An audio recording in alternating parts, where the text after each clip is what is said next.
Primăvara, primăvara, tu florile le aduci, ghiocelul te vestește, dar.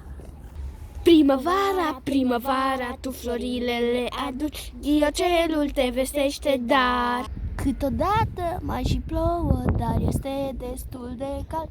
Copacii îmbobocesc și apoi și înfloresc.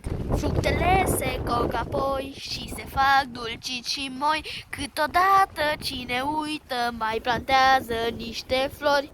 Primăvara, primăvara, tu florile le aduci, ghiocelul te vestește, dar. Florile din grădina mea sunt frumoase tot așa, ca de fiecare dată, primăvara e minunată.